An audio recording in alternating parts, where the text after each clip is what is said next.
I just would ask that you go ahead and stay on mute. And I know that the tradition these days, because of bandwidth, is also to stay off camera. I would ask that when we get to Q&A, that if you've got a question, that you come off camera, just so we can make a better connection, a personal connection, and make sure that the senior leaders can answer your question. I'll start with some opening comments in about 3 to 4 minutes, and then turn it over to the commandant. So please stand by. Okay, so let's go ahead and get started. So Dave, let's go ahead and start recording. Got it.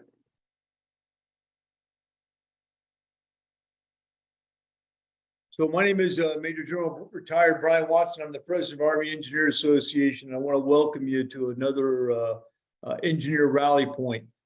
Just a few words about this particular forum. This forum is all about you. Yes, it's facilitated by AEA, but it is of the regiment, for the regiment.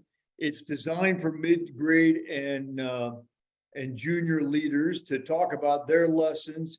We're a little more senior in this audience than we normally are, because the issue that we want to talk about today is one that we must, as a regiment, be clear-eyed and have a common view as senior leaders and mid-grade leaders. And so we're going to depart a little bit from trying to get down to the tactical edge tonight. Instead, we're going to talk about the future and where things are going. Look, this forum is designed for AEA to help the regiment connect with itself and with industry. That's the sole purpose here. You asked for a virtual professional development forum. You asked for it to be in the evening and to be portable. You wanted it by Zoom so that you could do it after hours, and you wanted us to record it so that we can hang them on the Army Engineer website. And so we've done all that. Tonight's topic is, I think, one of the most important topics that we have been able to have a discussion on. And so I'll turn it over to the 100th Commandant of the Army Engineers, Colonel Promotable Clete Getz. Sir, over to you. My Commandant, hey, sir, my Commandant. Cool. Sir, thanks. And always thanks to AEA for everything that you do for the regiment. And you're right. I think this is a tremendously important session, to discuss how we're going to manage talent in the regiment in the context of E30F. I think a lot of folks know on the 25th of May, the Vice approved E30F. It's a really significant change in how we're going to array engineers in the active component.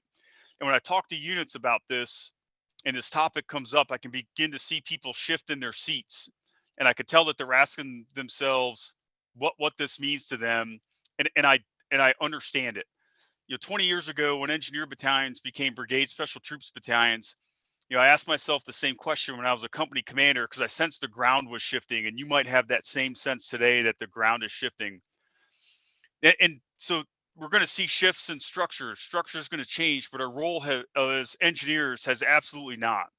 Our 3 core competencies: combat, general, geospatial, our 4 lines of effort, those things that make the regiment what it is, our nature, are not going to change. And I don't see any future where the Joint Force and the Army don't ask us to do those things. And so I think that's my first point, is that we've been here before.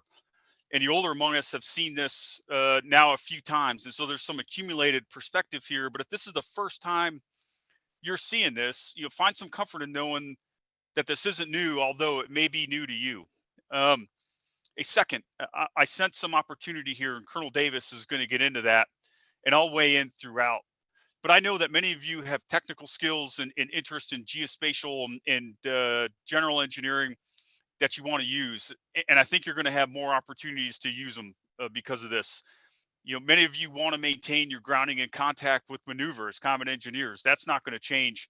And some of you want to continue to experience the full breadth of what the regiment has to offer. And I'm telling you, you're going to have it. The Army's going to continue to shape opportunities, and your performance and not your branch is going to be the thing that's determinative to what opportunities the Army makes available to you.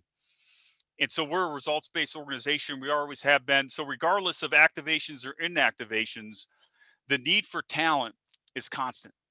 Talent never deactivates. And we've got that in spades in the regiment, and I need to keep it. And I need every single one of you. Because this period in our Army reminds me of those years between World War I and World War II, the interwar years. I really believe that the period we're in now is analogous to that. And we saw new challenges and technologies that changed the character of war back then, and we're seeing the same thing now.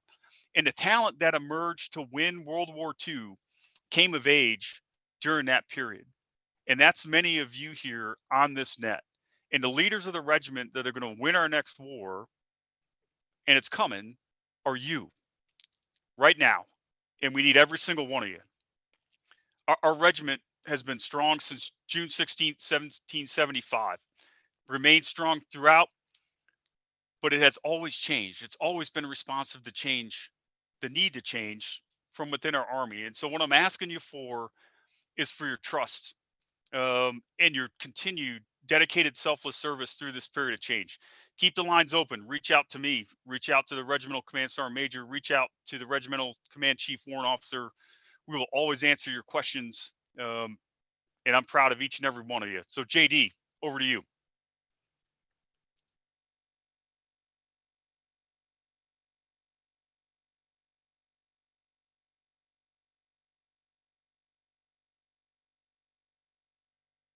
JD, how do you read? We can't hear you, sir. Okay, Ty, just stand by. Say, JD, you got the rows, and then just before Colonel Davis gets started, we're going to hold the questions to the end, and I just have found that doing that, that's the most efficient. Myself, Colonel Tyson, and I'm sure Command Sergeant Major Plummer and others will monitor the chat. So if you have a question, type it in the chat.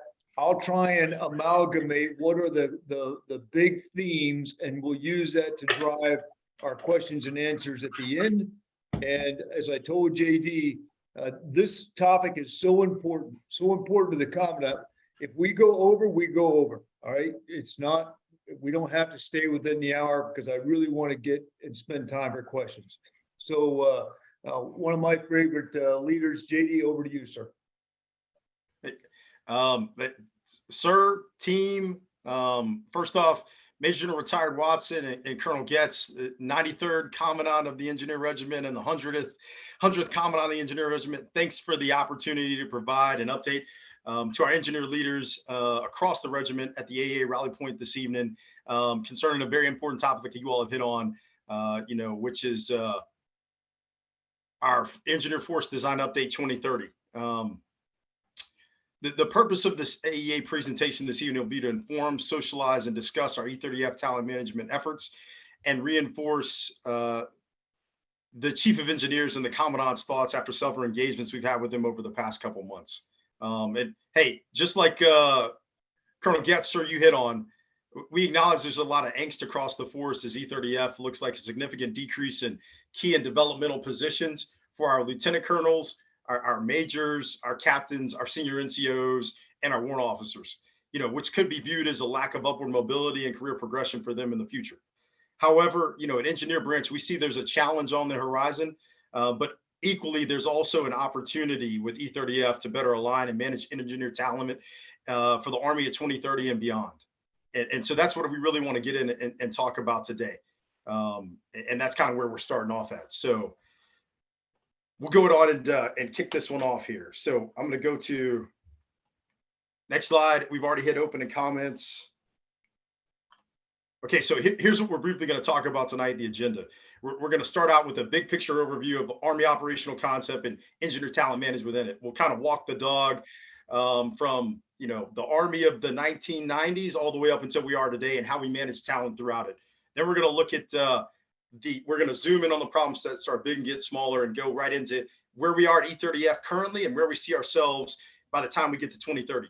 Then we're going to look at framing the talent management problem set and framing what we're trying to get after and what we're trying to do. Then we're going to break it down by grade plate and look across the spectrum to make sure that everybody understands the opportunities we're looking at. And we also, like Major General Retired Watson and the Commandant said, looking to get your feedback on things we could explore or some other things we could be doing to to better manage your talent moving forward. Okay, so moving on, here we are.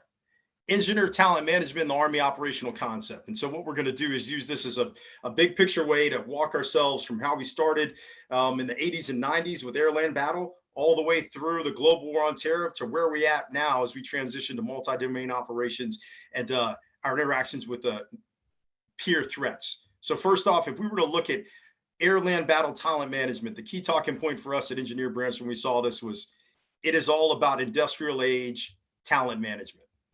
So in essence, there you had a very large Army, upwards of 750,000 soldiers in the active component alone. So we saw officers that had a traditional career path. You were very much PL, XO, company commander, on to major, on to lieutenant colonel, on to colonel, and then beyond if you could. Same thing with our NCOs. We saw a very focused structure on like, you needed to stay in the operational Army. The way the chief of engineers puts it is, it was almost like, dare I say, the kiss of death. There was highly unadvised for an officer to broaden, TRADOC, you may never come back from there. USACE, dare I say USACE, you may never be competitive again if you go there. ROTC, all the other broadening opportunities you have right now, in the past, they were there, but it was highly looked upon and focused that you have to stay in the operational Army to be competitive and continue to promote. So we saw that there were some technical capabilities there, but it was not the central part of our force. And I think a lot of that was just based off the fact we had a huge Army. We had to get a lot of people through key developmental positions, and that was the focus. Transitioning over to the global war on terror. So that's the Army that kind of I grew up in. And when you look at it, full spectrum operations, talent management, focused on high tempo deployments and increased flexibility in management of our officers and NCOs as we now get to more options with our assignment cycles and our ask and our aim to marketplaces. But overall, the focus during the global war on terror was combat level leaders, tactical level leadership. The focus was really on building leaders that could deploy, fight, and win, building leaders that could accomplish missions in combat, bring the soldiers home safe, and then get ready to train up and go again. So we saw a focus on talent management on tactical units and the development of tactical level leaders. Now, as we transition towards where we are now with unified land operations, we're starting to see a little bit more flexibility. We've got junior officer developmental programs, our tech DP, our GO DP, our soft DP. We've got more broadening opportunities for NCOs at certain points in their careers. And then also we have opportunities for people to have more of a say in where they're going in the marketplace, help to manage their own talent. But I think there's still some room to adjust. And we see that potentially with our Engineer Force Design Update 2030, the shift to multi-domain operations and peer threats. And what we really see is in the future, we see more flexibility and greater technical depth. We see our engineer regiment and our engineer junior leaders and officers, NCOs and warrant officers, maintaining the tactical proficiency and relevancy that we've developed over the last 20 years fighting in Iraq and Afghanistan.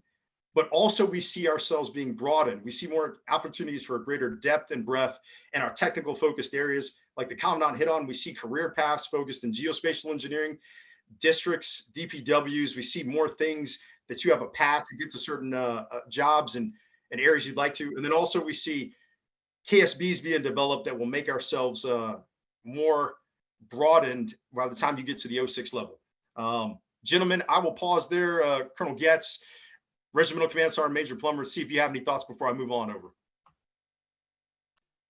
JD, I don't. I think that's pretty well put, right? Yeah, it's a case of technology giving us the ability to more closely manage officers, according to their skills and their knowledge and behaviors, right? We're in a good place. So I have nothing further. Sergeant Major, to you, if you got anything.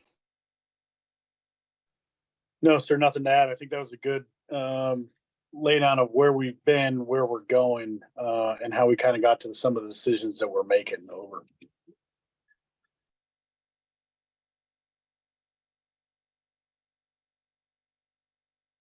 All right, acknowledge all, gentlemen. Moving on to the next slide. Okay, so now we're zooming in on the problem set and zooming in on where we currently are at as of today, 2023. Like the Commandant hit on, E30F approved by the Vice Chief of Staff of the Army on 25 May, about to go Sir, into we lost your audio. Oh, let's see here. Anybody hear me? Radio check. You're good. Okay, good. Hey, so recap where we're at right now. You see us, engineer talent management, 2030 environment, where we're at today. E30F just got approved 25th of May. We're waiting on the final RStruct to come out, which will have the laydown of units and deactivation dates, and will shape the structure and start the process from now and into the future. To highlight from fiscal year 25 to 27 is when we see a lot of these force adjustments going on.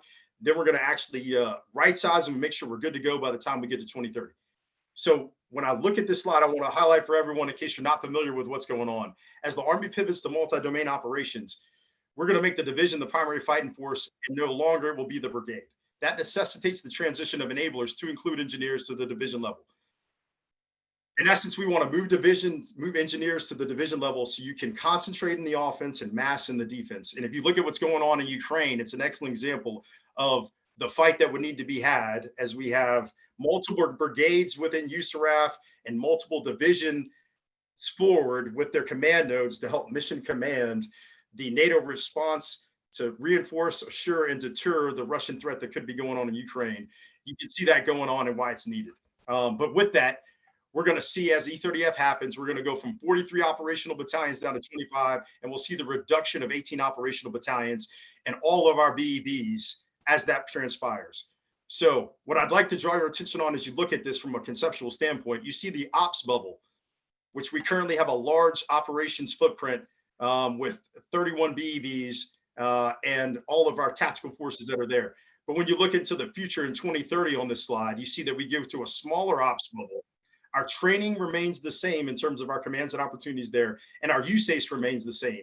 And that kind of drives towards some of the problems that we're going to have with our USACE 06 level commands and our tactical brigade level commands and our TRADOC brigade level commands remaining parity. They're the same, but we're decreasing our force structure with our 05 CSL opportunities from 69 to 51. And that's going to create some friction and tension as we move forward, which is why we're exploring at the lieutenant colonel level, GPCs, additional USACE commands for 05s by some adjustments the chief is looking to make, and also DPWs maybe being CSL in the future to better meet the 05 level requirements to get to 06.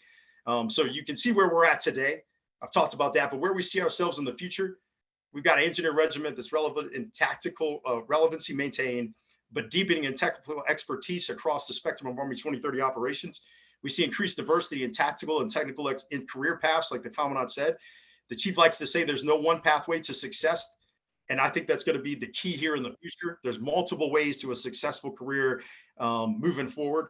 There's greater depth in geospatial, general engineering, and facilities engineering. Like the commandant said, we're hitting all of the core engineer disciplines and create more opportunities for junior leaders and NCOs to move into those. And also we have officers capable of solving complex and deep problem sets. We're engineers. That's what we do. That's our bread and butter. It's not going to change from now into the future.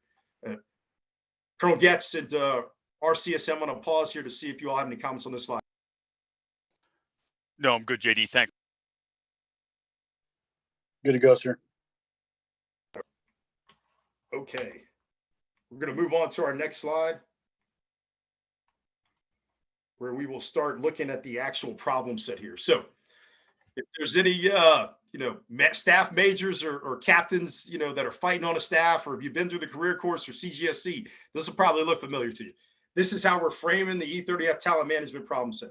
So we got a problem statement, then we got factors surrounding the problem and kind of laying out what we're trying to achieve and some of the unique characteristics or unique things that we're bound by. So first off, in the future, the engineer regiment needs to smartly manage, retain, and advance engineer talent that consists of officers, NCOs, and warrant officers to meet all the operational requirements for the Army 2030 and beyond. Factors surrounding the problem, like we've spoken about. Here's what 18 engineer battalions loss means. It means a loss of 18 CSL positions for our 05s, lieutenant colonels, 18 CSL command sergeant major billets, acknowledging, and Sergeant Major Plummer can talk about this in more detail. We put op sergeant majors into all the remaining operational battalions. So the loss of sergeant major positions on the NCO side, not as great as the impact we're having on the officer side. But we're also losing 36 major KD positions, 39 captain KD positions, and 17 CW2 warrant officer positions. So that's the overall loss. And that's what we're looking to. How can we bring back, how can we find some positions to get ourselves back on track in the future and create opportunities for all of you all on the net if you're a junior leader. So some of the key factors surrounding this problem as well. It's a zero growth Army. When I say that, I'm saying that in the Army structure we have today, everybody can see that we're slightly on the decline. So if we bring back a position or create new force structure, it has to be parity. Like I can't create something new without taking away something old. So in essence, if we create a new position, we have to harvest it from existing force structure, or we have to get a new position from somewhere else in the Army. But we are an Army that is currently overstructured and undermanned and underassessed. You all are aware of the recruiting challenges we have and also the retention challenges. So there's no growing new units. Other factors surrounding the buyback problems that we're looking at: talent management. Whatever we come up with to bring back positions, we want to build KSBs for the engineer regiment and knowledge, skills, and behaviors that'll keep all of you all competitive and maintain upward mobility in the Army. Career progression, like I said, competitiveness. If we create KD positions at all control grades or all at echelon, we want to make sure you have a rating chain where you can be competitive and still get promoted and still achieve what you deem as success in the Army. Scope and scale, meaning if we find something that doesn't justify or doesn't meet the requirements to get the Army to approve it or get it approved here at HRC as a position, then that's not going to work. We want to make sure that the level of impact and influence justifies someone going into it. And we're making sure that positions are desirable to the force, meaning they're things that you all on the net would want to be interested in and want to pursue and would rank high in your ask marketplace or your aim to marketplace. Sir, Sergeant Major, I will pause here for any of your comments. Yeah, thanks, JD. I think that the first thing you got to realize is if we wanted to get after this challenge, really we could do it with the snap of our fingers by changing DAPAM 600-3 and start making, more things or everything KD, right? That's obviously not the right answer. We want to come out of this, with officers having go through these key developmental experiences with enhanced KSBs so that they're better able, to be future more senior leaders in our Army. And then, subset of that is we got to build positions that allow for career progression within the force. I am really confident that we're going to be able to get most of these back, in some cases all of these back, but it's going to take a little bit of time. But I'm really, really positive on where we're going, and I think JD is going to get into that in the coming slides.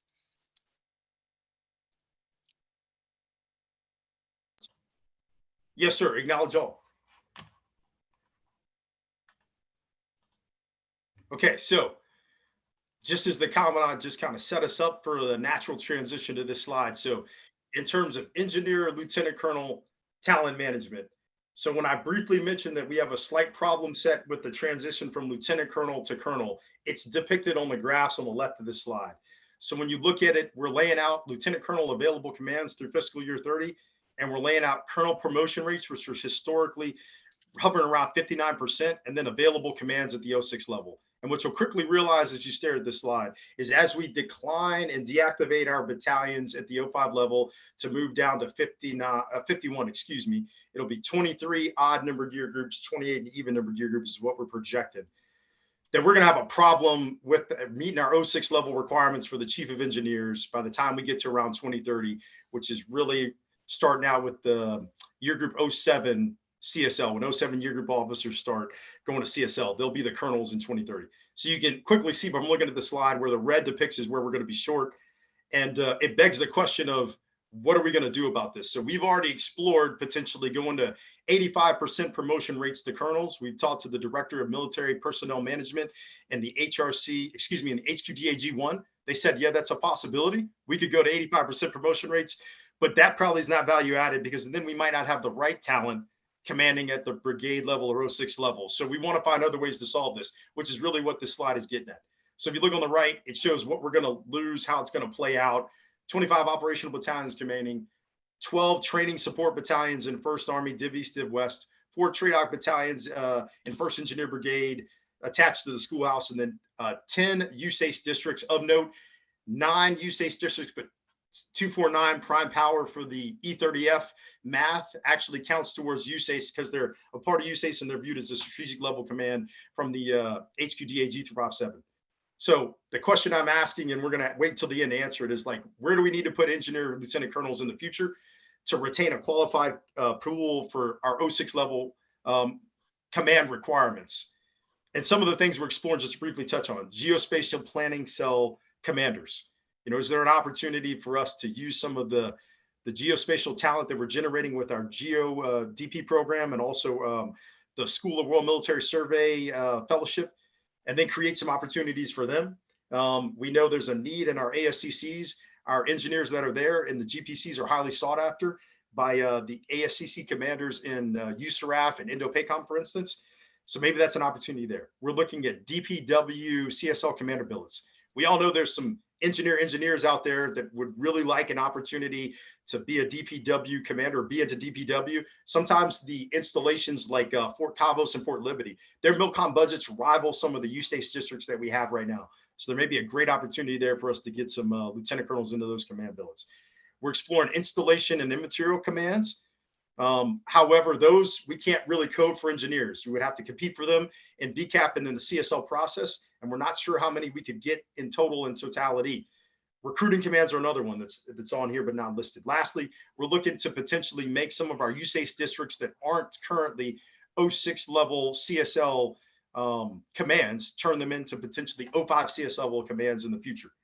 And then of note, and you see the 2-star asterisk at the bottom, it says what's required to do some of these things that we've been exploring right now. Hey, Sir Colonel Gletz, I will pause here for any of your comments, reinforcement on the slide. Yeah, JD, something else that we've been discussing as of late are, what opportunities exist in a multi-compo environment, for leaders as well. There are two ways to get after this. There's the supply side on the 05, right? Because in Compo 1 now, for officers, the pacing item, if you will, becomes a CSL 05, but there's a demand side as well, where some smoothing of 06 demand, I think, helps. And then, what's the possibilities of, say, for example, taking a Compo 3 officer, running them through CCAP, and if they've got the skills to command and desire to command in Compo 1, is that a fit and is that a possibility? And so I think multi-compo is the future. I think this is driving us towards multi-compo, and it's something we're considering as well.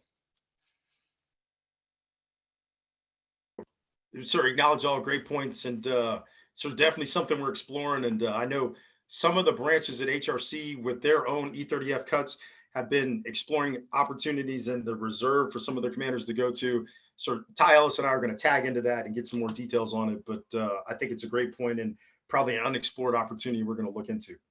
I'm going to go ahead and move on to the next slide, where I know we got a lot of majors and captains that are soon to be majors on the net. So here's what we've been exploring and looking at in terms of engineer major talent management. So you can see right now we have, when you look at battalion and brigade, KD opportunities for majors in the engineer regiment, currently 118, going down to 82 in E30F, a difference of 36 total. And so right now we depicted what's currently KD at DAPM 600-3, pretty much anything that says battalion or brigade S3 or XO. And then of course we have our special forces group and Ranger regiment engineer positions that are deemed KD as well. Interesting factoid, we've had conversations about SFAB being KD opportunities as well for engineers. With the SFAB command right now views those as broadening opportunities, and they'd rather have seasoned or senior majors in those billets. So that's something we could explore in the future, but we're just not there right now. So question, where does the regiment need majors in 2030 to develop the right KSBs to assume tactical and technical commands in the future? Some of the things we're exploring. Is there a possibility to change USACE deputy district commander positions to district executive officer positions, whether that's just on the books TDA we adjust it, or whether that's we completely change it, but making sure they get rated that way? District executive officer probably messages well to the board. We've got 9 of those right now. From talking to some people, they say their experiences as a deputy district commander rivaled or were just as important, maybe even more complex as their experiences as a 3 or an XO in a battalion. This is a hot topic and one we'd love to have some feedback on in the group when we get to it. But is there a possibility to make our infantry, air assault, airborne, SBCT brigade engineers, the ones not in ABCT's KD again? The reason why we bring this up is in the current force structure, E30F, we're going to go down to having 1 divisional engineer battalion in our light divisions, 82nd, 101st, 10th Mountain, 25th ID, 4 ID. We're going to go down 11th Airborne Division to having just 1 battalion. So When you look back to the brigade structure now in our light and infantry brigade combat teams, there's only one engineer. It's a major. That position is written into the MTO. It's not going away. So we think there's an opportunity to make a KD, because once the battalion BEB commander and the field grades go away, that one engineer is the key maker now. Probably has a good shot at fighting for a good rating. So that's definitely one of the things we're exploring. Geospatial planning says, again, maybe there's an opportunity, if we can't make up O5 commands, we make the OIC's positions KD for major. Or if we make O5s and the O4 position remains, we could have some executive officer positions in our GPCs, which now is a pipeline for from lieutenant to captain to major to lieutenant colonel to have upward mobility in those disciplines. We're exploring 31st and 35th for everybody on the net. If you didn't know, they have captains as operations officers right now based off their TDA and force structure within TRADOC. We see there as an opportunity to make those positions for majors. And we have some billets within the schoolhouse that we could use to do it now. And lastly, we're exploring training support battalions, 1st Army, Div West, Div East. Those threes and those units on the books, according to the MTO, are really captains. Is there an opportunity for us to make those majors as well? And of course, it lists on the corner some of the updates. We got to update DAPM 600-3 as engineers, of course, but then there's some other potential TDA or MTO adjustments, which could be a change management plan for a TDA and then a junior FTU for a MTO unit. But we've got to do it at the right point in time and space. Hey, sir, Colonel Getz, I'll pause here for your comments on the major slide. Yeah, I mean, JD, this is where we really need some feedback from the force. We've had a lot of great folks doing a lot of critical thinking on this, for what are the right jobs to designate as key developmental for majors, right? And I'm not going to make something KD just because I need more KD billets. It's got to be the right billet. And so if there's something that you're aware of that we haven't thought of that you think has the corresponding rigor, generally associated with the 3 or an XO, we are absolutely all ears to listen to you and have a debate about it. Thanks. Sir, awesome. Appreciate the comments. Moving on to our next slide, headed up to the captain level now. We did the math and rolled up everything from, our detachment commands, in the dive detachments, for example, commands in TRADOC, commands in our operational formation. We came up with around about 194 current. E30F, we're going out to 155, which is a loss of 39 commands. We're fearful that this could create a backlog of captains that need KD for career progression as we kind of move into and enact our E30F transformations to get to the Army of 2030 force structure and force alignment. So just for a highlight, KD positions in DAPM 600-100-3, are pretty much company commanders in any Compo 1 engineer or Army level formation. As long as your OER or your billet says company command, you're going to get credit. And then some of our dive detachment and firefighting detachment company commanders. Of note, funny story, I was a first cav vet before we had a horse detachment at Fort Cabos now. That counted as company command. We tried to get the officer another command and operational unit to keep him competitive or give him more of a broadening, better KSB experiences, but that's another example of a detachment command. So what are we looking at? USACE FEST teams. The chief is big on this one. He sees some of the FEST commanders as being on a first name basis with some of our COCOM commanders based off the impact they're having in a deployed environment. So we see those as maybe second command opportunities for some of our best qualified, most well-qualified captains, meaning you would do 1 year in an operational command or a TRADOC command, and then we move you in the second year so you can get a FEST team command, get some early experience to the Corps of Engineers. Is there opportunities to make some of the things in the geospatial planning cell count as a company command? That one might be a tough one. We're tracking our TSBNs don't have HHC company commanders. Maybe that's something we could explore. Installation HHC commanders. If you all didn't know, every garrison that's in a OCONUS environment, every installation has a installation command, and there's an HHC commander that's there with it. USAREC commands are hot. USAREC is one of the focal points for the Chief of Staff of the Army and Second Army because we're trying to increase our recruiting numbers. Maybe there's some opportunities there. Construction management team commanders. We have construction management teams in all of our engineer brigades. Maybe we make those command opportunities as well. And then, sort of like you hit on before, there's definitely an opportunity for Compo 2 and 3 cross-pollination. We've had some success with that with Colonel McGonigal and before her, Colonel Kalush in the 130th, where they have a MOA existing agreements with some of the the units from one of the battalions and brigades from the tech. So they've been able to do some cross pollination that has turned out well. Just to highlight one last thing, installation and USAREC, we can't code those for 12 alphas, but our officers are highly competitive for them. We just have to get them into the market or get them into the pipeline to use those and take advantage of those opportunities. Colonel Gatz, sir, I'll pause there for your comments. Yeah, I mean, JD, I think what I would advise officers to do that, captains, look, if you got a chance to command, you got to take that chance to command. Command is awesome, regardless of the formation, that you're commanding, and you're going to have opportunities out there, either within the regiment or some of these immaterial commands. And regardless of the MOS of the soldiers you're leading, they all need great leadership. And if you get a chance to do it, I encourage you to do it. Command is never a letdown. Yes, sir. And also, I haven't added it on the slide, but as we've been doing this and briefing as a part of our branch briefs, a lot of captains come up on the net and say, "Sir, I'd love to command in an infantry or armored formation," meaning like maybe an infantry battalion HHC or an HHC in one of our combined arms battalions within our armored brigade combat teams. And I'm always like, yeah, let's do that. Rock it. One thing, branch can't put you there. That's something that you would have to, from talking to your raider and senior raiders, tell them that you're interested in that opportunity. Performance is key. And then if they see something special and a talent in you that they think would fit into those commands, there's definitely an opportunity to do it. To tell you the truth, there's an opportunity for junior captains to command line companies in our infantry and armor brigades if they're available and if you can, if you fit the bill, especially in some of our like mechanized infantry units where there's Bradleys, because we as engineers are on Bradleys too. But sir, great comments. We'll move on, and we're going to go ahead and turn it over to good old Regimental Command Sergeant Major Plummer to hit some highlights on the NCO side. Sergeant Major, you're net.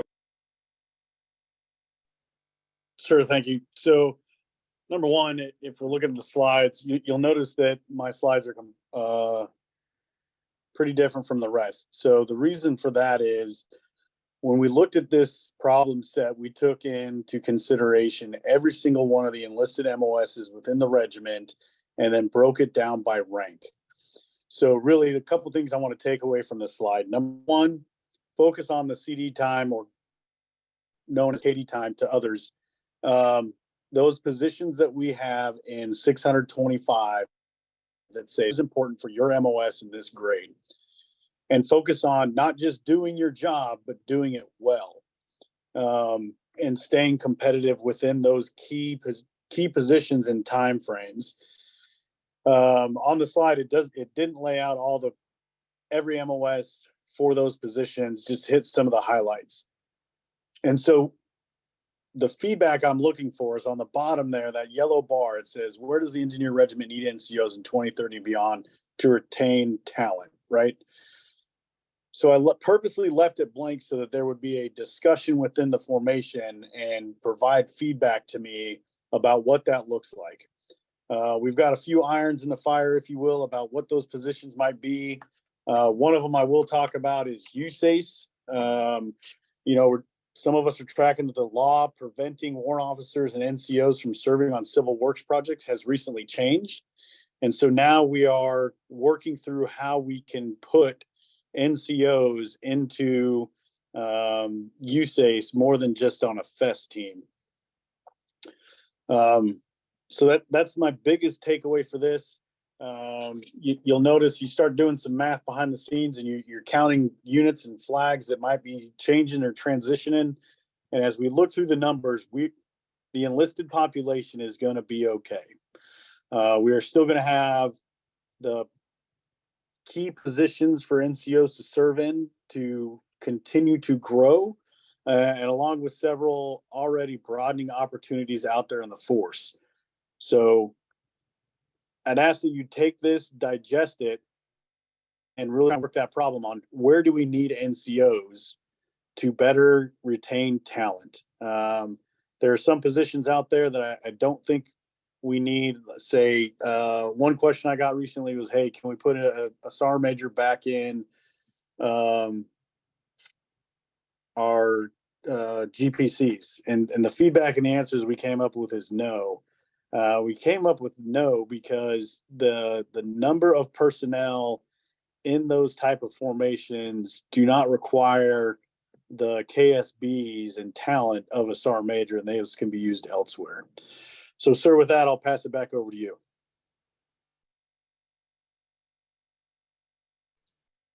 Yeah, and for the enlisted force out there, you know, the personnel development office, you know, EPDO, the folks that keep track of numbers and strength, you know, they came to Sergeant Major and I with some analysis, and you know, the conclusion was we don't think we've got a problem in the enlisted force, and Sergeant Major and I looked at him and said, okay, great, run the numbers again. And we asked him to run the numbers again, and we looked at him personally, and I think our NCOs are going to be okay.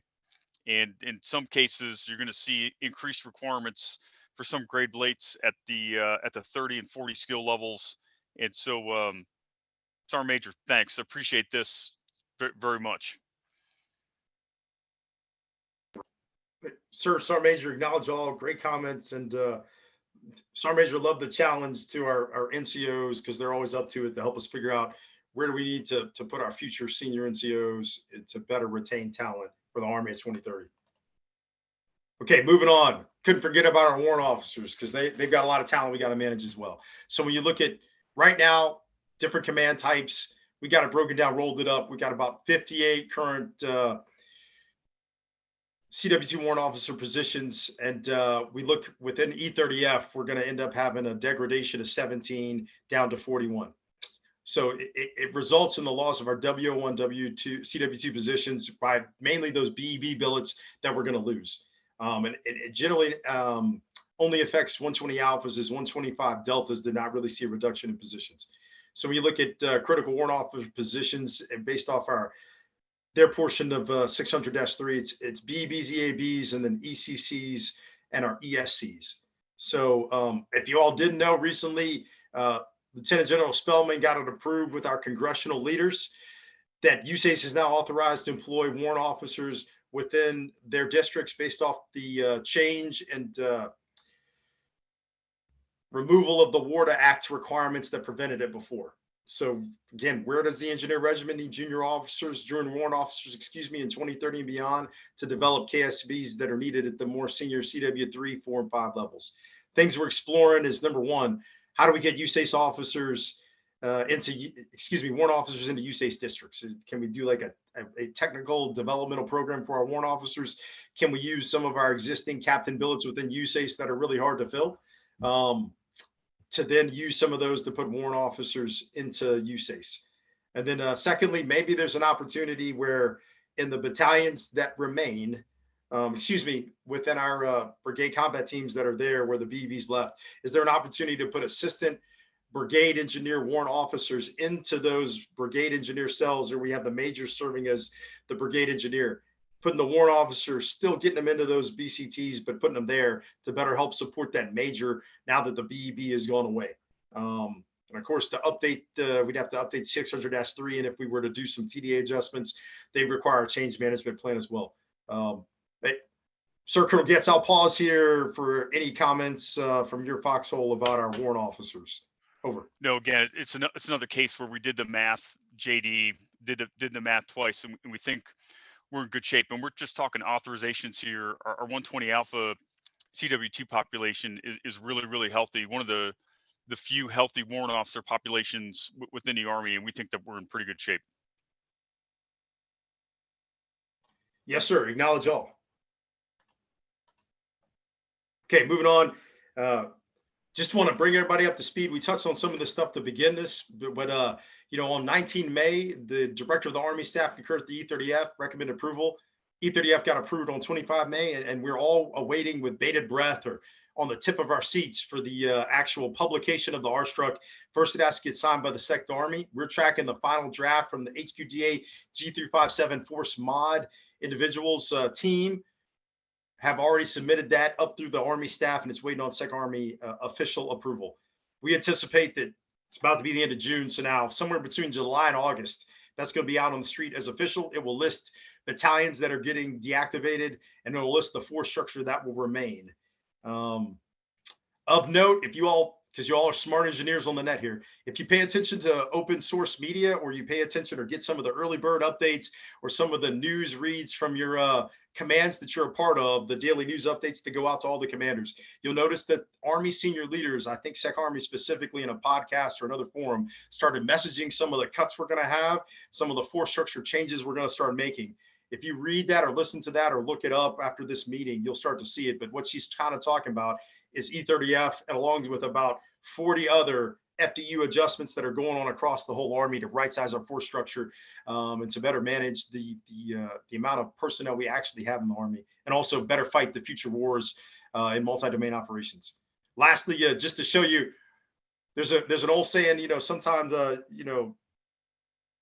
and it was one of General Funk's, I think Funk's rules was talking ain't fighting. So in this case, coming up with ideas and not putting any action behind it is not solving this problem set. So Colonel Getz initiated an E30F talent management task force with OCE. Colonel Kalush is the director there.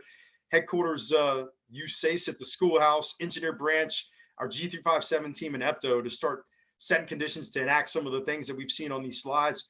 We've been briefing the chief of engineers on a monthly basis about it. Matter of fact, we're briefing him, small group, on some of the talking points and some of the initiatives we're working on next week. So everybody's moving out on this problem set. And we've actually started, we've met 5 times already, the task force has. We're in execution mode on several of our E30F talent management initiatives that you've seen on these slides at the lieutenant colonel and major grade plates. And we're committed to doing the homework and actually acting rapidly to help fix this problem set into the future. Sir Colonel Getz, I'll pause here for any comments you may have. No, JD, I mean, I'll just double down on the urgency with which, we're approaching this. Spent a lot of time talking about it. The chief is absolutely engaged in this, and he is in decision-making mode on this as well. This is moving really, really quickly. And there's a lot of energy from within the regiment dedicated to studying this, and beyond studying it, really taking some action here. Yep, sir. Acknowledge all. Okay, there we go. Major General Retired Watson, 93rd. Just like when I was a small group leader in the Captain's Career Course, I tried to meet your intent of keeping this about 40 minutes. We have a great discussion. And I think I went so quickly to try to get at the meat of this that I really didn't introduce myself well. Hey, Lieutenant Colonel John, go by JD Davis. I am your friendly engineer officer, branch chief at HRC. If you need anything, give us a call. My team and I are here to help. Major Ty Ellis and Captain Bree Davis are on the net. They're taking notes for me so we can capture all the good comments and play them forward into our talent management huddles and updates we have going on. And lastly, I'd be remiss if I didn't say that I owe a lot of the hard work on these slides to not only my team here at HRC now, but one of the members that left, Lieutenant Colonel Michael, goes by Mike Wehagen, MDW is our nickname for him. He did a lot of hard work with getting this up and running and helping me figure out and see some of these problem sets and helping me create ideas. And Mike's in Europe right now. He's probably sleeping because I think it's like 2 or 3 o'clock in the morning. But I just want to say, he's on the net, sir. Oh, he is? Okay. Well, if Mike's on the net, man, Mike, thanks for making this happen. And thanks for all the hard work. It's really coming and paying dividends. Hey, Major General Retired Watson, 93rd, and Colonel Getz, 100th. I'm going to pause here for comments. Thanks again for allowing me to do this. And I look forward to what everybody's got to say because we're really interested in the feedback. Over. Yeah, hey, so comment on, if I can, we'll go to questions and I'll give you some time to kind of close us out. And JD, if you could, you can just go ahead and unshare. We'll go to gallery view. Yes, sir. Acknowledge all.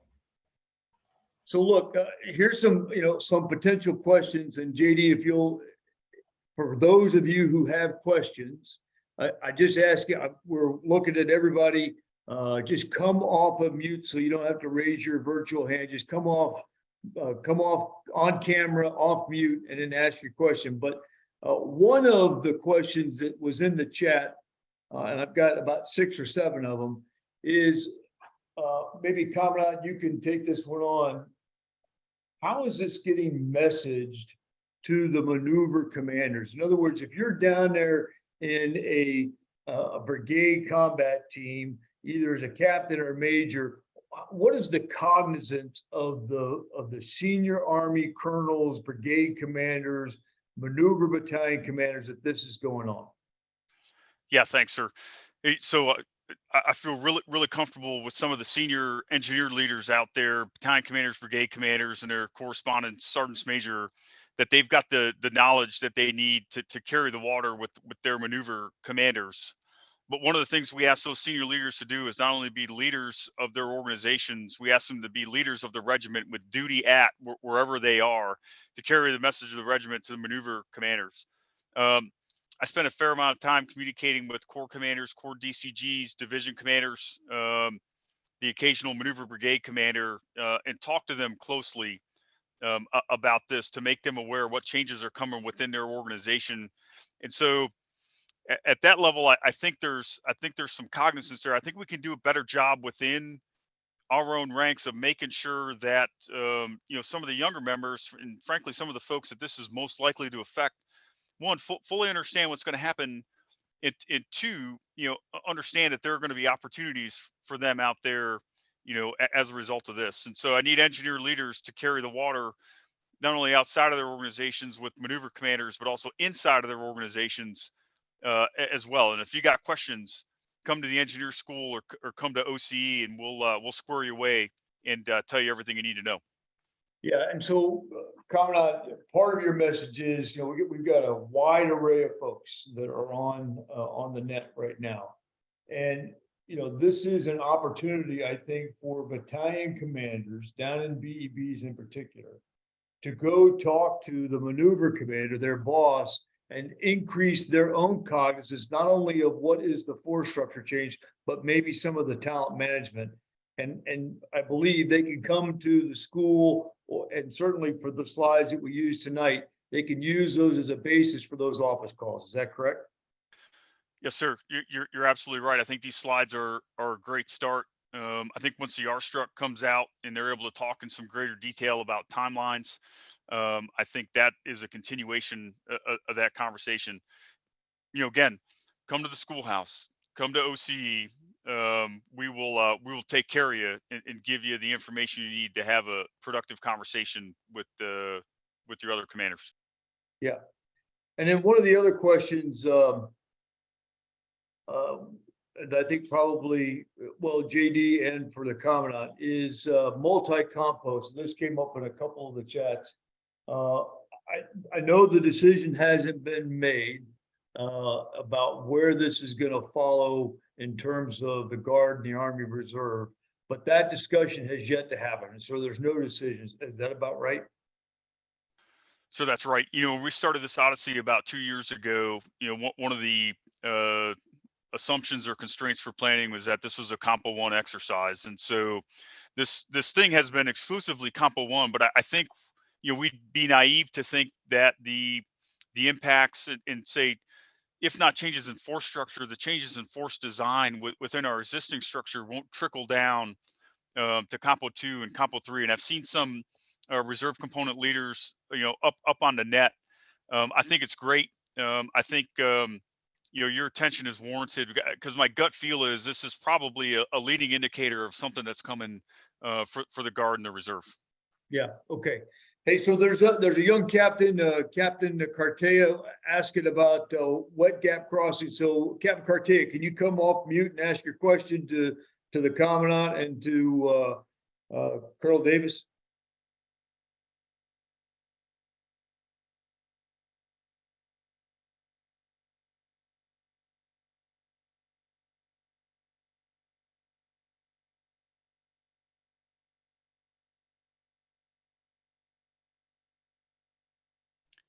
Hey, sir, I see his question Yeah, here. so his question was, with all the emphasis on gap crossing, Commandant, how is the EF-30? Where is it moving the MRBCs? And JD, I understand this is not part of the talent management, but it is a good question with all the emphasis that we've got on gap crossing. Yeah, sir, it's a great question. So there's going to be no change to the number of bridge companies, that we have in Compo 1. So we're going to grow the ones we said we were going to grow in Compo 1.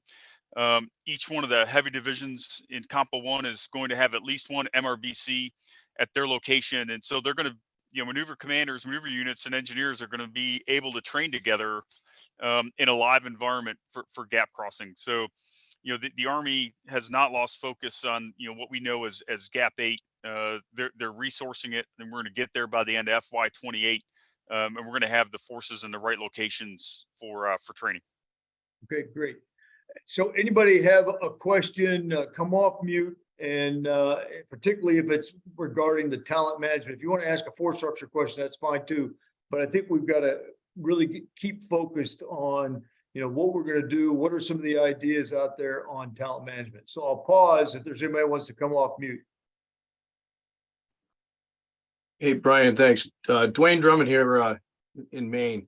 Hey, I put this in the chat, but I wonder where we go with our, as we climb the pyramid with environmental being a larger piece of what we do, and sustainment, energy stuff that, if you're following any of the stuff that's coming out, it's already eating our lunch. So do we have a vision where some of those, I don't know if it's really broadening, because I think they are, in the engineer realm, at least professionally, that we at least look at how the Army is going to bite off that very large and very current change in the way we do business.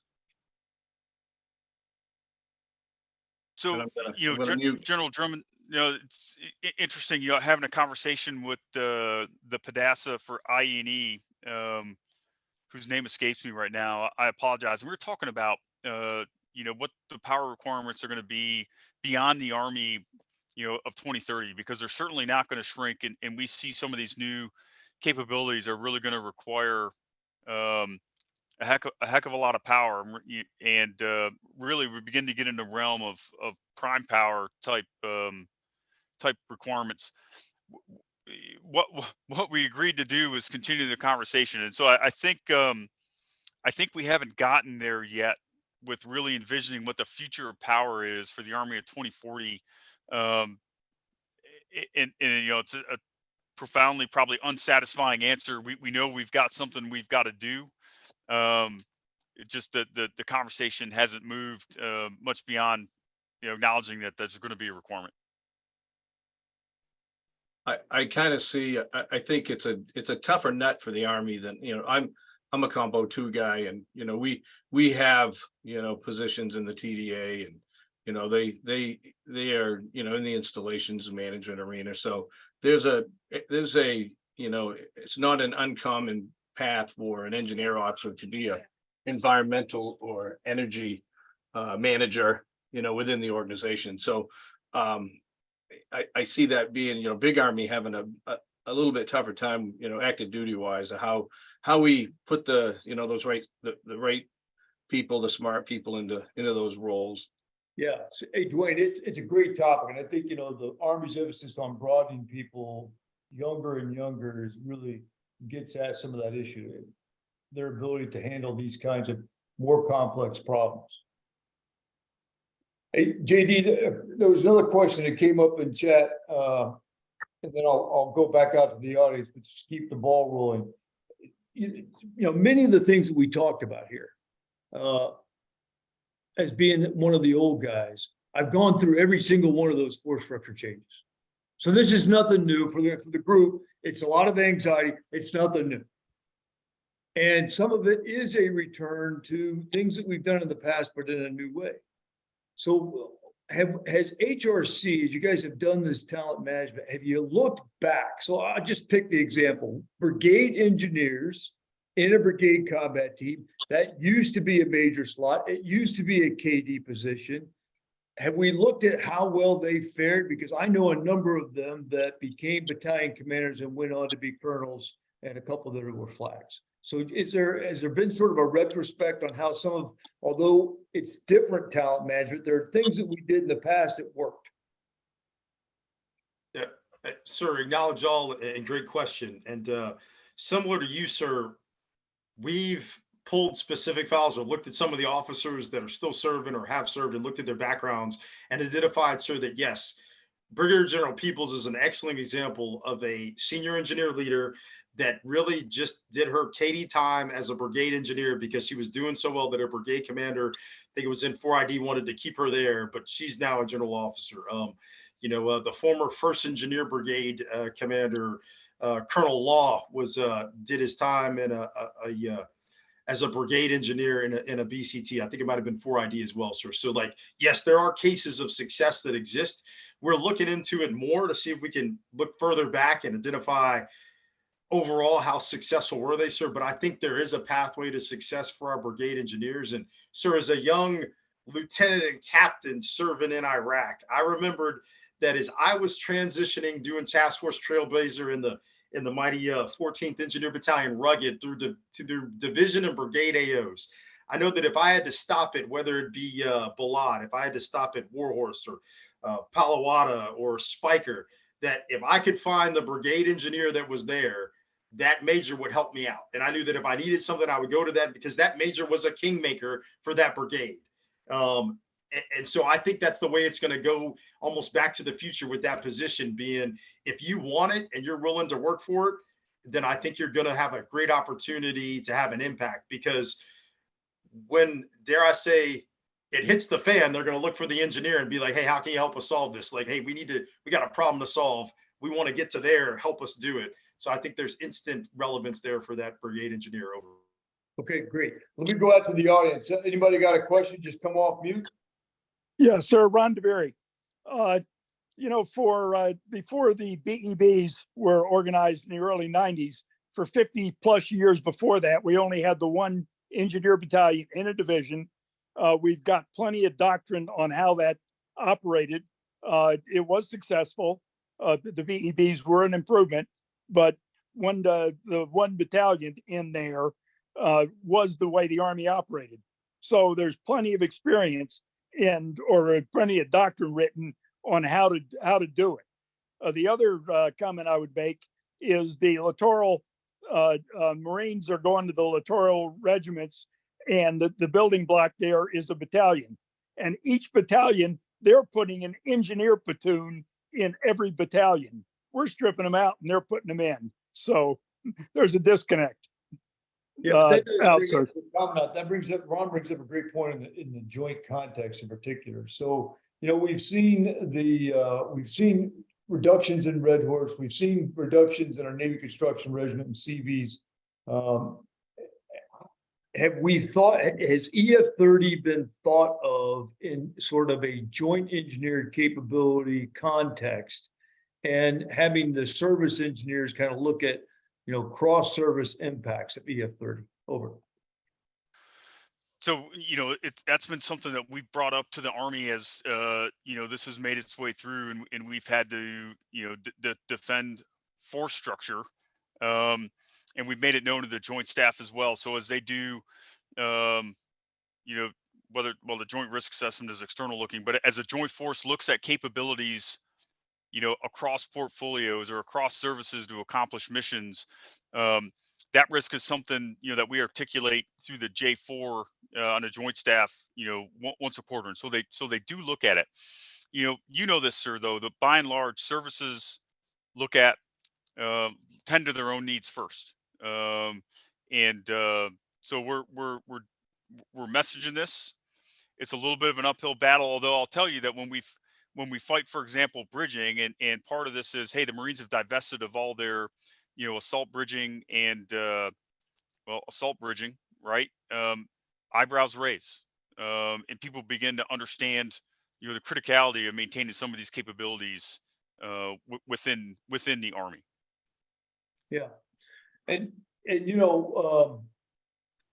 but there's also the talent management piece of this. So maybe if all of the services, as they make their force structure change, they may be faced with the same exact sort of talent management. And is there now maybe a cross-service chief of engineer agreement that we need more joint engineer specific slots, again, to maybe help us shape in our majors and lieutenant colonels across all the services, everybody.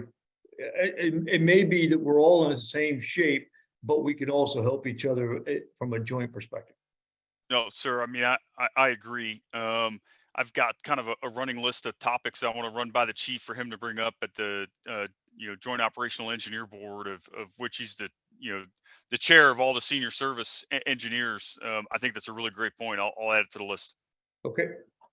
Okay, any others? Let's see, we had, Sir, this is Major Jesse Kane, if I can ask a question. yeah, Jesse, please.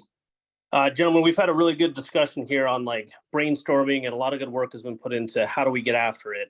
I think as we talk about messaging to the force, the biggest thing we're struggling with is seeing the numbers. So we did the analysis and it showed on the slides how many colonels we're going to be short for FY25. The big question is how many officers at each grade plate by year group are we over strength with this force reduction? Over. Yeah, Jesse, great question. JD, have you got that one for you? Yep. No, hey, sir, I definitely do. And I know Ty Ellis from my team is on the net. I can't pull it up directly right now because the way my computer is working, but like the bluff for everyone on the net is we are over strength at every rank and grade and engineer branch to the tune. I think if I were to pull it today, we're probably about like maybe 140 something % over strength. But the reason why that is the Army at HRC, we track based off 12 Alpha MTO positions, and then what our structure, what our manning is for it. What HRC does not account for by each branch is all the immaterial O1 and O2 Alpha jobs that exist across the whole Army, where each branch is a bill payer for those. So in reality, where it may seem like we could be short positions or we're not going to have enough places for people to go, when you look at the Army writ large, there's enough wriggle room to move people into places. And a classic example of this, sir, is 2302. So that's the last summer assignment cycle market we ran last October, closed in late November. Those officers are moving now. We had 22,000 requisitions, valid requisitions that came into HRC that officers could go serve at, encompassing all the ranks and grades from 06 all the way down to our junior officers, to our lieutenants. We only had 10,000 officers moving. So, doing engineer math in public right now, that's a 2-to-1 ratio. There were 2 jobs for every 1 officer that was moving in the last summer assignment cycle. So we have requisitions to fill for people to go to. The question really becomes, can we get them to the right requisition, or can I get them, sir, to like a KD producing location to make sure that when they move and move with their families, I can get them to somewhere where there's a KD opportunity, not just to a location where they will get a job and can earn a paycheck from the Army, but where they can career progress and have an opportunity to continue to grow. Over. Yeah, so JD, let me, for Jesse, let me try and re-summarize. So first of all, we are over strength when you look at specific engineer requirements. However, when you aggregate that in our contribution of what Army-wide requirements are, we're about on glide path, maybe a little bit over, but about on glide path. The key to what the Covenant and you are trying to do is now let's get a better choice in those so that we are enhancing the professional development as opposed to just filling a spot. Is that kind of where we're at? Yes, sir. You're spot on. And just for example, for everybody's on the net, if they're wondering what immaterial jobs I'm talking about, all of recruiting command is coded 01, 02 Alpha. There's no like 12 Alpha job in recruiting command necessarily. It's recruiting company commanders. Any branch could fill that job, but the Army needs them, and it's a #1 priority for the Chief of Staff of the Army and the Secretary of the Army. ROTC, another great example. All our ROTC instructors, immaterial jobs. So those are the ones everybody has to help fill.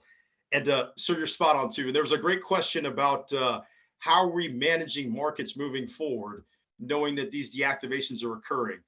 In essence, sir, how do we make sure that we don't send officers to locations in the next assignment cycle, 2402, which means they would arrive next summer, which is when we're going to start in fiscal year 25 making deactivations, where we could be sending an officer to a location where the KD opportunity will deactivate in 25. They just got there in the summer of 24, and now they're stuck. So what we're going to end up doing, sir, is once the RStruct gets published and everybody will see it, we can see it now and are starting to right size the market to ensure that we're not going to overload locations where the battalions are going to deactivate with new officers.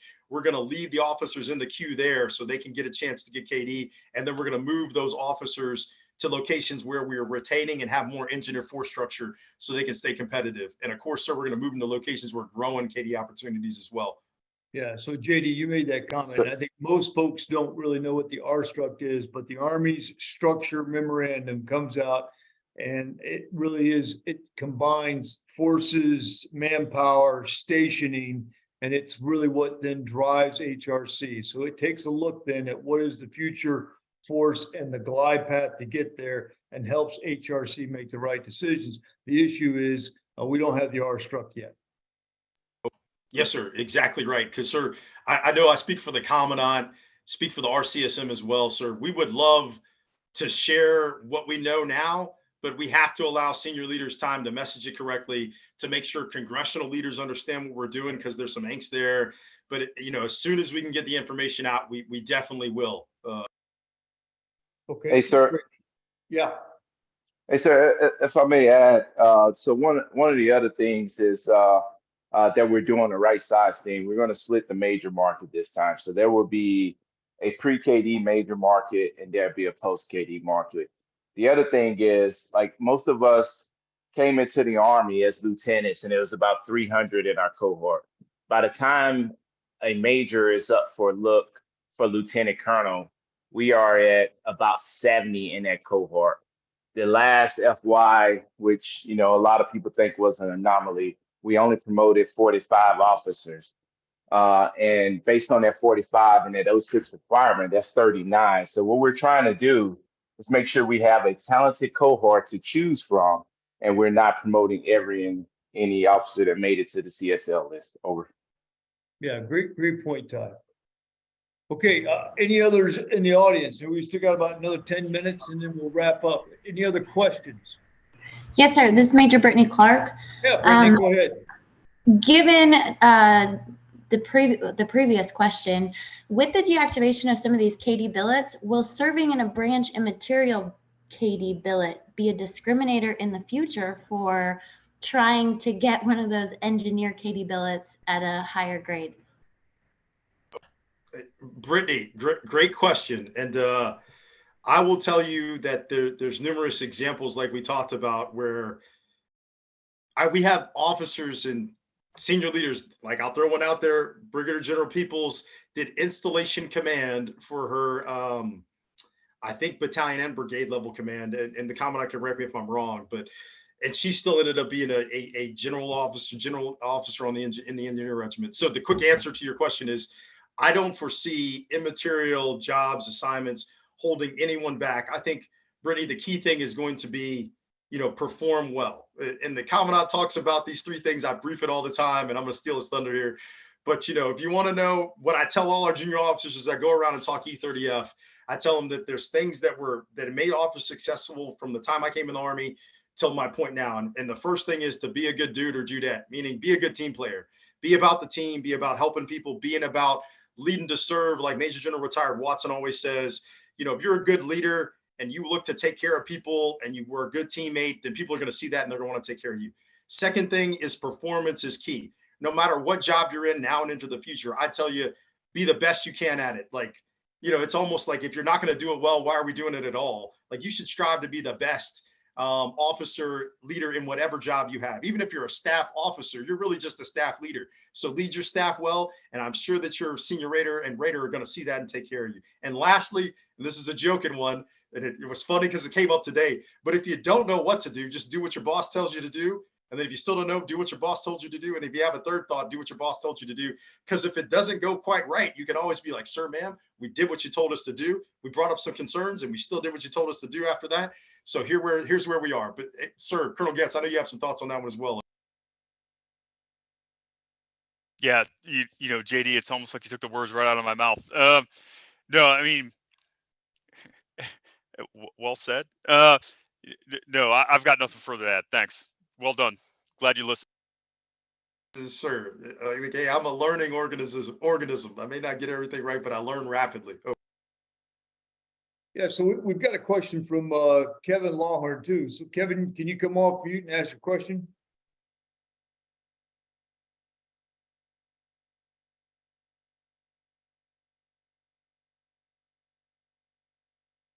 Yeah, Kevin, I show you off mute. Go ahead.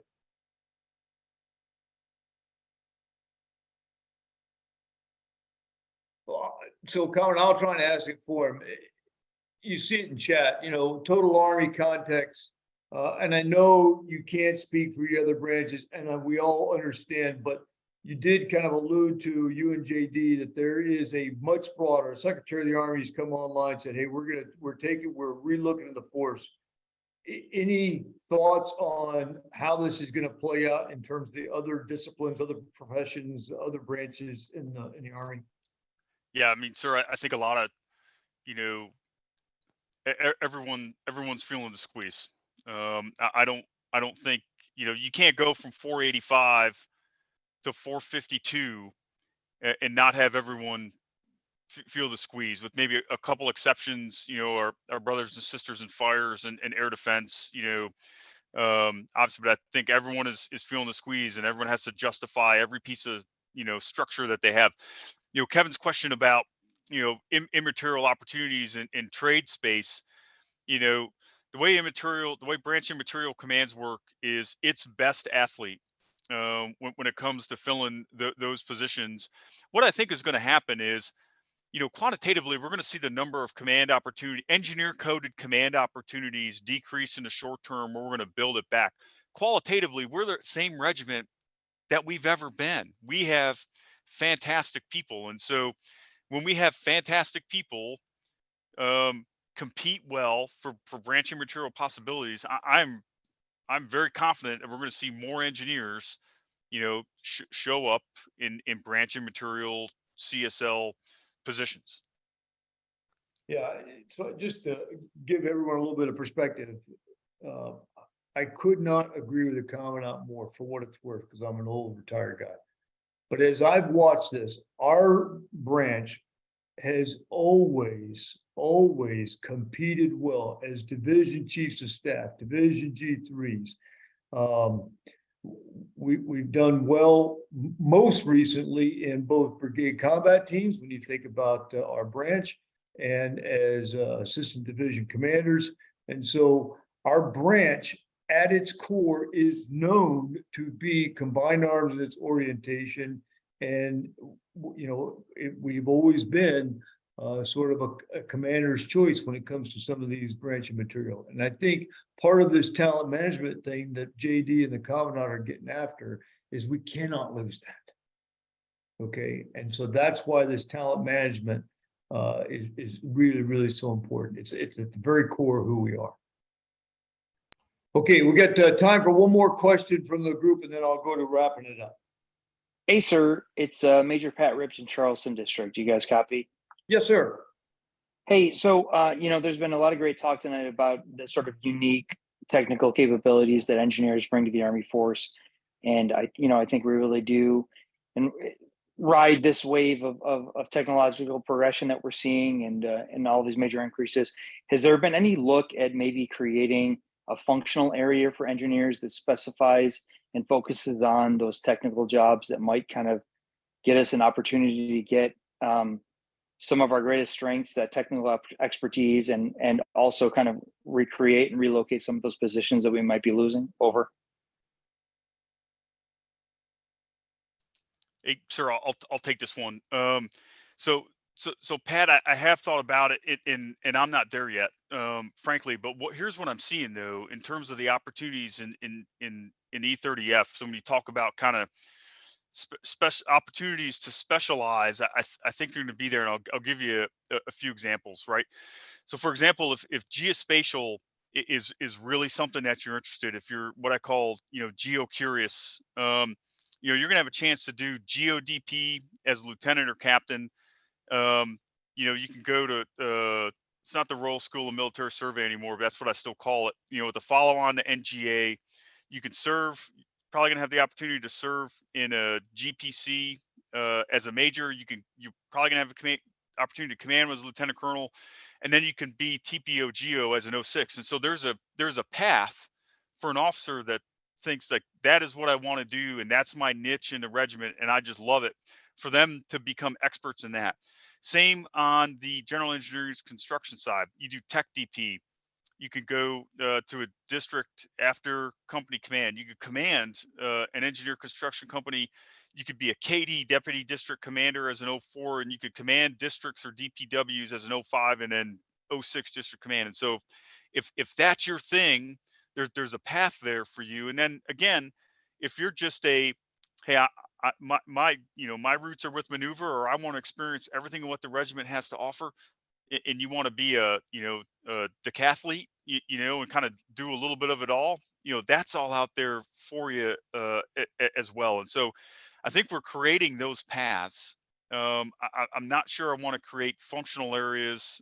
Not sure the Army would support any functional areas per se, but we're building a path for officers who are interested in any of those things to have really successful, fulfilling careers doing what it is they want to do for our regiment. Yeah, and I think because of who we are, McGonigal brought up a great point out in Hawaii. There are things in our career path that just naturally suit us well for some of these assignments. We are, incredibly well suited to be installation commanders, just by how we, and so I think, as you go through this talent management, there are these increased opportunities. This is not all gloom and doom. I'm going to end it there. I will just give you a quick few comments from an AEA standpoint, and then comment, and I'll turn over to you to kind of close this up. Look, this is what this forum is all about. A hot topic, bring the regiment together, multi-compo, all ranks, make it accessible, and let's have the debate. And so when I took over AEA as a president, I said, we're going to continue to help commanders recognize excellence. We're going to connect the regiment in its professional discussion and with industry. We're going to honor the service and sacrifice of our fallen, and our lineage as engineers is what we're going to preserve. This is a huge part of that. I need your help. If you like this forum, if you have topics that you want this forum, you can message me. You can send me an email. You can post it on Army Engineer, and you can really show me your support by becoming a member, because I got to get the membership up. So with that, Commandant, sir, I will turn it over to you. Sir, thanks very much. Let me first go to Sergeant Major, who would like a word. Sure, thank you. Just a couple things I want to bring up. Again, even on the enlisted side, we compete very well outside of the regiment. If you kind of just look around of faces on the wall and who's in what positions out there, as far as who do we have as BCT CSMs, and Sergeant Major Del Pena out there as the 82nd CSM, and it's just proof that it's not what job you have, it's how well you're doing that job is going to get you to the next level, if you will. There's a lot of comments in the chat very focused on the officer side of this discussion, but I want to reiterate to the force that a lot of those questions pertain to the enlisted side as well. And we have solutions for a lot of those questions if proposed by the enlisted side. An example I'll give is going back to the AIM question in the marketplaces, and are they lining up with as we go? And it's the same discussions I've had with, Sergeant Major Hill and Colonel Love at Engineer Branch for Enlisted. We're already starting to align those along with Sergeant Major Management Branch, so that we're not putting Sergeant Majors on assignment to be a CSM in a battalion that's going to potentially go away. So that we're looking at the same problems and trying to solve them. So as the regiment continues to evolve, one of the things I'm trying to make sure I'm doing is we change 625 and our board guidance to meet the requirements of the regiment and to make sure we've got the right talent in the right positions. One other question in the chat was brought up by Captain Obdal. I messed up your name, sir. You can yell at me later. To give you a peace of mind, yes, is a short answer. I actually talked with Sergeant Major Vern Daly today about positions in Alaska for enlisted side. So we're having those conversations with divisional units. We're just waiting to see how a couple things flush out. I just want to end on thanks. You know, it takes a lot of people to get this online and get it going and getting it out to the force. And it also takes all the people that came in and dialed in for this conversation that's going to help us spread the word out to the regiment. So with that, sir, I'll pass it over to you. Thank you for the time. Sergeant Major, thanks. Thanks for your leadership. Hey, look, just a few things to wrap up. Look, I'm asking for your help in messaging the changes that are coming inside and outside of the force. In your engineer formations, people need to know what is happening. And I need you to continue to get up to speed on what these changes mean and what the opportunities are out there within our formations. And I need you to extend that conversation to the maneuver community so that they're informed as well. And I do think that there's some opportunity here that I laid out and some of the ways that you can use your unique skills and things that you want to do to serve the regiment and our army that can lead to a successful career. In my heart of hearts, we're going to get this right. I truly believe that we are going to get this right. And the foundation of this profession is trust. And I need you to trust me on this and know that we've got too many dedicated and talented people staring at this day in and day out who love the regiment too much to let anything happen to it that's not good for the regiment. I need you to trust me when I tell you that we're going to be absolutely okay. But I need all of you. You know, the foundation of our credibility is the things that you do out in the operational army every day for our army. The thing that gives me the WASTA to walk into someone's office and speak with authority on engineers and what we need and be believed is your performance and what you're doing out there. And I'm incredibly grateful. And I love this regiment with all my heart. And so thanks for what you're doing and incredibly grateful to you. So if you got any questions, hit me up on email or Sergeant Major. We will answer all your questions and just appreciate you. Thanks for what you're doing, sir. Thanks for the opportunity. Yeah, so Commandant, thank you. And Regimental Command Sergeant Major, thank you, sir, for being here. JD, I guess I'll thank you. You know I love you. And hey, Dave Tyson from AEA Executive Director. Dave is going to be leaving us here soon. Dave, you have done an incredible job bringing Engineer Rally Point to fruition. Look, Dave tells me that we should have both the video and the slides hung on the Army Engineer website, on the association's website. If you go to Engineer Rally Point, you can find all of the ones that we've conducted, videos and slides.